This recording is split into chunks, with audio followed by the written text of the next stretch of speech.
दरियाफ्त digital की एक और पेशकश। दरियाफ्त डिजिटल में अब इंटरव्यूज भी पेश किए जाएंगे।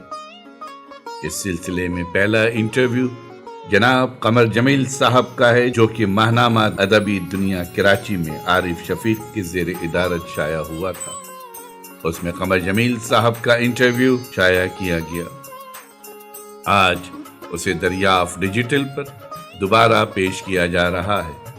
हम अदबी दुनिया और आरिफ शफीक के शुक्रगुजार हैं।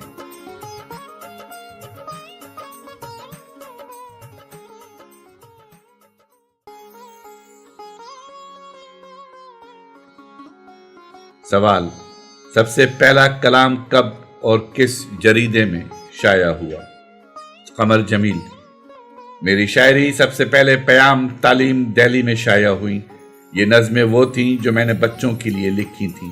अंदाज़न 46 ईस्वी या 45 ईस्वी का ज़माना रहा होगा या इससे भी पहले का। मेरी एक रुबाई जामिया में भी शाया हुई और कोई चीज़ नशेमन गोरखपुरी में भी शाया हुई, जो मजनू गोरखपुरी और अंजुम लाहौरी की इदारत में निकलता था।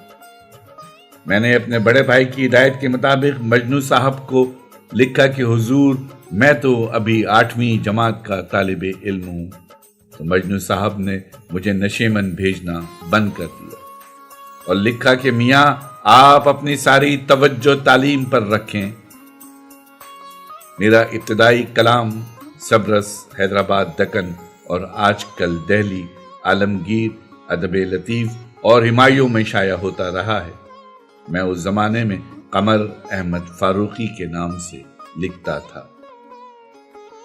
सवाल: पहला मुशायरा कब और कहाँ पढ़ा? कमर जमील: मैंने पहला मुशायरा सिकंदरपुर में पढ़ा। ये कस्बा मशरकी यूपी के बलिया ज़िला में वाक़े है। ये मेरे बड़े भाई अमीर अहमद फारूकी साहब की सदारत में हो रहा था, क्योंकि वो इस कस्बे के रईस आज़म थे। बहरहाल इस मुशायरे में जनाब निशोर वाहिद अहदी, वासिफ सिकंदरपुरी और जनाब हामिद नम शरीक थे। ये वही जनाब हामिद नम हैं जिनका जिक्र महबूब खिज़ा ने अपने मशहूर तनकीदी मजमून मगर सच कौन बोलेगा में किया है। उसमें मुझे खातिर खाद दाद मिली और आखिर में जनाब निशोर वाहिदी ने मुझे वहीं अपने घर के मुशायरे में शिरकत की दावत दी। ये बताते खुद मेरे जेन्युइन शायर होने का सबूत और मेरी इज्जत अफजाई थी। बहरहाल मैं उनके गांव शेखपुरा में उनके घर के मुशायरे में शरीक होने का मुझे फ़ख्र हासिल हुआ। फिर मुझे देवरिया के एक बड़े मुशायरे में बुलाया गया। इसमें जनाब निश्वर वाहिदी के अलावा अल्लामा कैफी चरैया कोटी और दूसरे बड़े बड़े मकामी शायर शरीक हुए थे। इस तरह हमारी मुशायरों की दिलचस्पी का सिलसिला बढ़ गया। सवाल: अब तक किन ममालिक में मुशायरा पढ़ने का इत्तेफाक हुआ?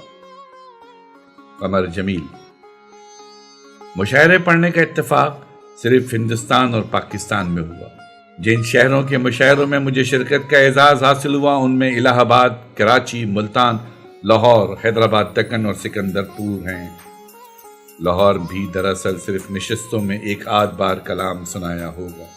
मगर ठहरिए, अब याद आया, नासिर काज़मी, महबूब खिज़ा की महफिलों के अलावा लाहौर में भी कलाम सुनाने की नौबत नहीं आई। सिर्फ इन दोनों हजरात की मौजूदगी और रेडियो पाकिस्तान लाहौर के दफ्तर में शाद अमृतसरी और सैयद रज़ी तरमिज़ी को अपना कलाम सुनाया। रेडियो पाकिस्तान कराची के मुशायरे आज से 10-12 साल पहले भी नशर होते थे। उनमें मुझे अपना कलाम सुनाने की सादत हासिल हुई। सवाल: अब तक किन असनाफ़े सुखन में तमा आजमाई कर चुके हैं? कमर जमील: मैंने नज़में, गज़लें, 3 मिसरे और नसरी नज़में लिखी हैं। एक आध हाइको भी लिखी। सवाल: कदीम हम असर और नई नस्ल के किन शोरा से मुतासिर हैं? कमर जमील: قدیم شعراء میں حافظ، میر، فراق، معاف کیجیے گا فراق کو بھی میں نے قدیم شعراء میں شمار کر دیا، حالانکہ ان کا نام اقبال کے بعد آنا چاہیے۔ پھر نون میم راشد مجھے پسند ہیں۔ ہم اثر شاعروں میں منیر نیازی، ناصر کاظمی، ظفر اقبال اور محبوب خزاں پسند ہیں۔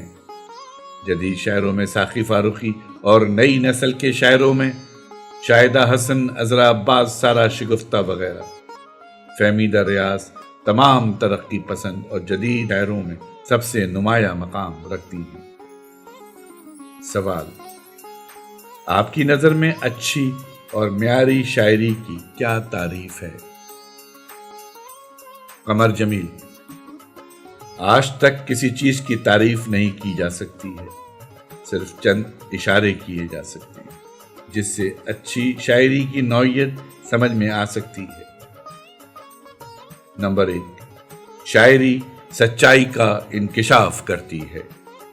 نمبر 2، شاعری کا تعلق انسان کی انفرادی زندگی ہی نہیں، اجتماعی زندگی سے بھی ہوتا ہے۔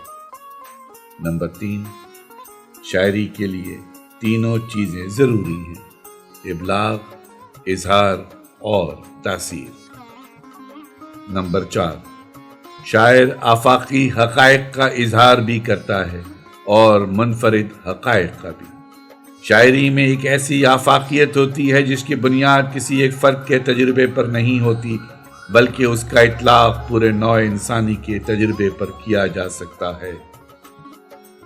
نمبر 5، شاعر اپنے عہد کا گواہ ہوتا ہے۔ ہر عہد کو ایک نئے گواہ کی ضرورت ہوتی ہے، یعنی ایک نئے شاعر کی۔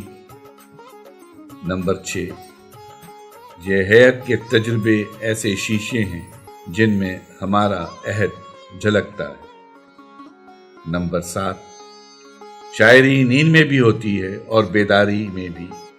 آہنگ اس کیفیت کو برقرار رکھنے میں مدد دیتا ہے۔ نمبر 8، شاعری میں علامتیں بڑی کارگر ہوتی ہیں کیونکہ علامتوں کے یہ لمحے وجد آفریں ہوتے ہیں اور اسی کیفیت میں علامتیں اپنے اسرار منکشف کرتی ہیں۔ نمبر 9، میں نے جب نثری نظم کی تحریک چلائی تو یہ لگتا تھا جیسے میں ایک نئی دنیا کا کولمبس ہوں، لیکن تھوڑی ہی دیر کے بعد پتہ چلا کہ جانے کتنے آدمی نثری نظم کے بانی بننے کے دعوے دار ہیں، یہاں تک کہ احمد دمیش اور مبارک احمد سے بھی یہ بات بہت آگے چلی گئی۔ ترقی پسندوں نے بتایا کہ سجاد ظہیر نے سب سے پہلے ترپگلا نیلم کے نام سے نثری نظموں کا مجموعہ بہت پہلے شائع کیا تھا۔ اب جو میں نے غبار خاطر کو اٹھا کر دیکھا تو پتہ چلا کہ ابو کلام آزاد کے سیکریٹری اجمل صاحب نے آج سے نصف صدی پہلے ابو کلام آزاد کی غبار خاطر کو نثری شاعری قرار دیا ہے۔ اب ملاحظہ کیجئے، ہم تو شاعری کے آئنسٹائن اور نثری نظم کے کولمبس بنے پھر رہے تھے، اور ادھر بہت پہلے حسرت موہانی نے کہہ دیا تھا، جب سے دیکھی ابو کلام کی نثر، نظم حسرت میں وہ مزہ نہ رہا۔ بہرحال نثری نظم کی تحریک کا کریڈٹ تو ہمارا ہے، اور اس کو صنف کی حیثیت سے منوانے میں ہمارے تمام ساتھیوں کا حصہ ہے، خاص طور پر عذرا عباس، افضال احمد سید، سارا شگفتہ، عبدالرشید، نسرین انجم بھٹی، سید ساجد، انور سن رائے، سیما خان، اورکزئی، اقبال فریدی، محمود کنور۔ ان سب میں ایک نام ضمیر علی بدایونی کا بھی ہے، جو تنقید اور نثری نظم دونوں میں اپنا ایک منفرد مزاج اور مقام رکھتے ہیں۔ جی ہاں، ان میں رئیس فروغ کا نام بھی سر فہرست ہے، ثروت حسین اور شوکت عابد کا نام بھی شامل ہے۔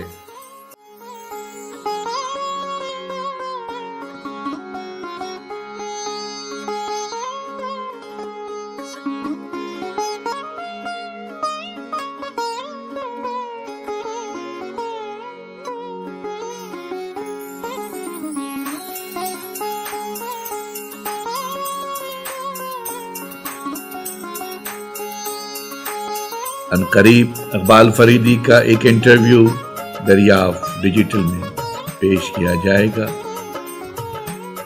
آواز ظفر جمیل۔